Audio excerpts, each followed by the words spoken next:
owl and a bad marksman. A constipated owl and a bad marksman. Just the setup on that is funny. It is a bad marksman shoots but can't hit, and a constipated owl hoots but can't shit.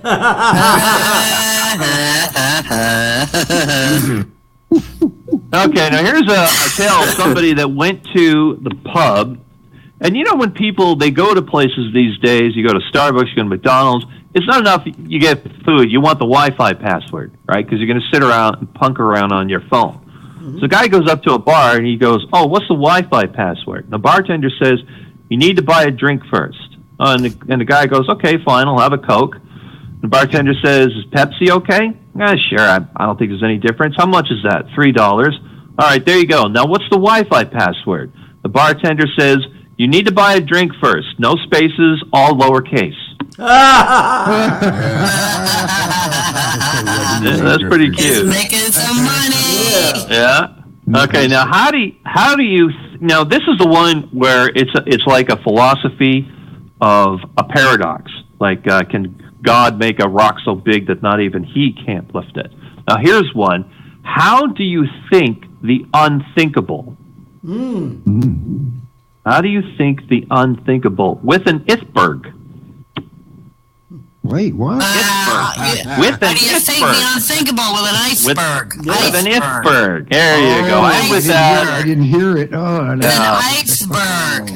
Iceberg. You see, I'm Iceberg. talking with a lip here. That's the joke. You have to say iceberg. Iceberg. Okay, with that, I'm going to hand things off to Wynott. So Wynott, get up here and make us laugh, please. Oh, my goodness. Wynott, yay. Well, if there were icebergs, I don't think the Titanic would have sunk. It was an iceberg.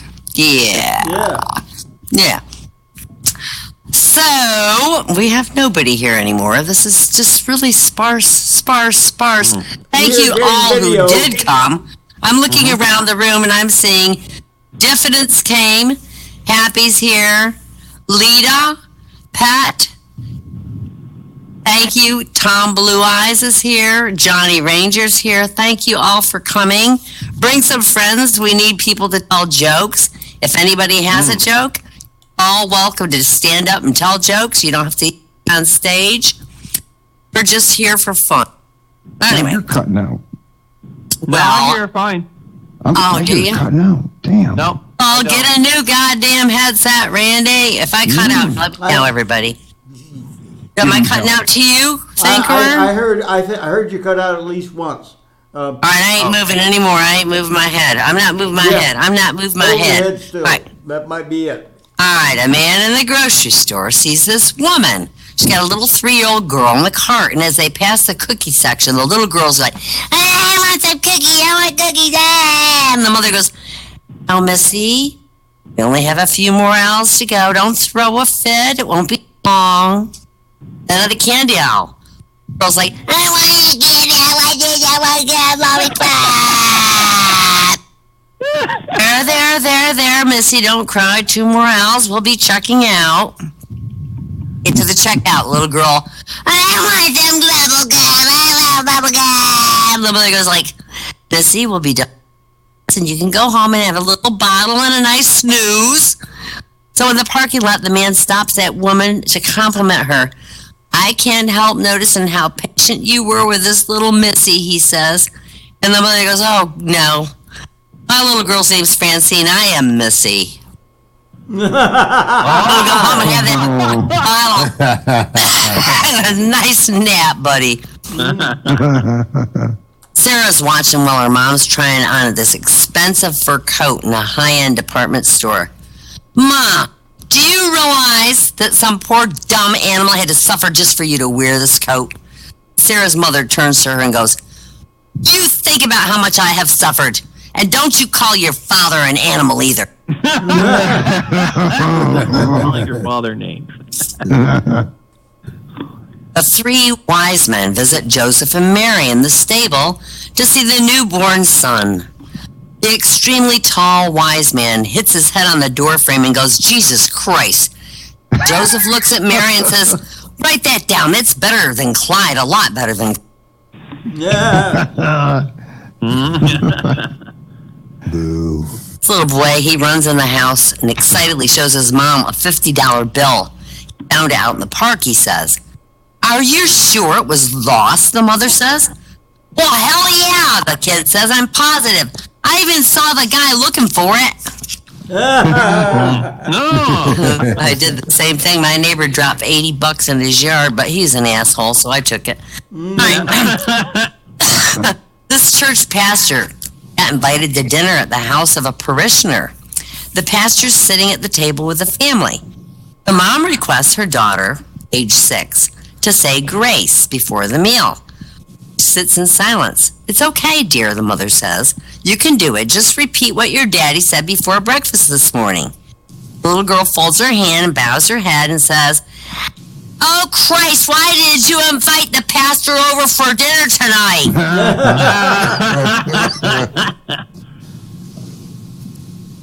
This teenager, she's talking to her friend before class. For prom, I'm renting a limo. I'm spending $500 on a new dress. I'm bringing in the best makeup artist in the state to do my hair. And a teacher overhears this and says, Wow, that's more than I spent on my wedding. And the girl goes, Well, you could get married 3 or 4 times, but you only go to prom once. That's true, isn't it? Well, unless you flunk. If you flunk, you can go a lot. Yeah. It's his husband and wife. They're staring at the garden. Sooner or later, the wife comments, you're going to have to put in a better scarecrow. What's wrong with the one we got, asks the husband. It scares away all the birds. Still got a few good years left. The wife's like, well, I agree, but my mom can't stay out there forever.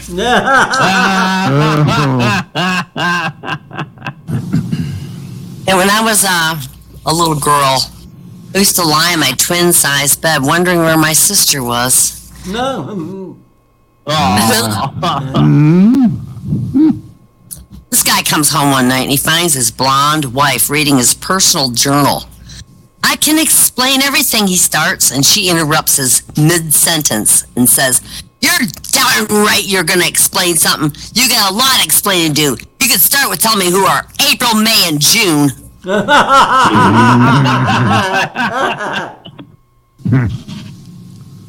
After traveling on business, Tim thinks it would be really nice to bring his girlfriend a little gift. How about some perfume, he asks the cosmetics clerk there, and she shows him a $50 bottle of real nice cologne. That's a little bit much, he says, so she comes back with a $30 bottle. Well, that's still quite a bit, Tim complains. And the clerk's getting annoyed, and she brings out a little $15 bottle. Look, Tim says, what I mean is, I like to see something really cheap. So the clerk handed him a... A what? Why not? A mirror. That's what I thought, but you cut out, darn it. So the clerk handed him a mirror. Oh, God, I can't even... Oh, man. That's funny. This guy cheats on his girlfriend, Lorraine. Girl named Clear. Suddenly, Lorraine died.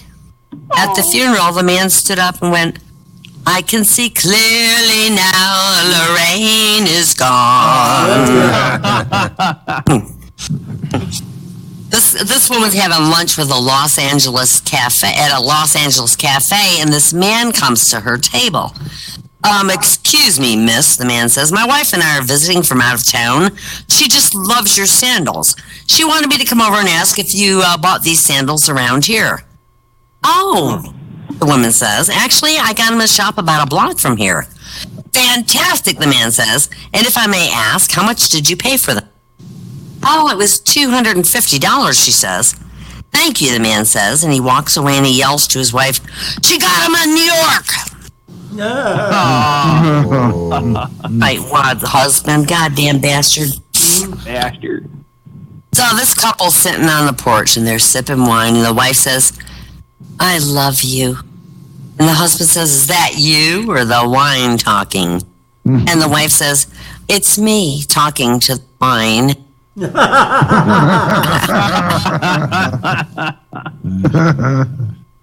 This wife goes to the cops. She goes to the police station with her next door neighbor to report her husband's missing, and the policeman asks for a description. She says, he's 35 years old. He's 6'4". He's got dark eyes, dark wavy hair, a real athletic build. He's about 185 pounds. He's soft-spoken, and he's really good. And the next door neighbor's like, what? Yeah, what are you talking about? Your husband's 5'4", fat, bald, and he's got a big mouth, and he's mean to the kids. And the wife goes, well, who the hell wants him back?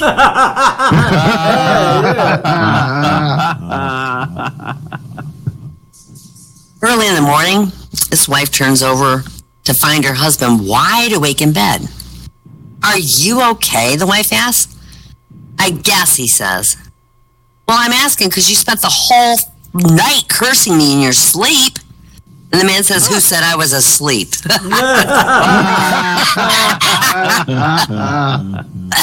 Oh, dear. Relationships are so fun, boys and girls. Two men are drinking at a bar all night, and finally one man says to the other, I hate to break up the fun, but I got to go home and take off my wife's underwear. The other man's like, what makes you think you're going to be so lucky? The first man says, while he's walking out the door, well, because they've been riding up my ass all night, and I've had about enough of this. It's strictly a comfort issue. I only got two more. I'm warning you. Early night. This man's explaining to his coworker that he never realized how much his wife loved until he was homesick from work this day. Oh, really? Well, what showed you how much she loved you? And the guy's like, oh my God, she was so excited to have me around. Like when the mailman and the FedEx guy came to the door, she was screaming, my husband's home, my husband's home, my husband's home.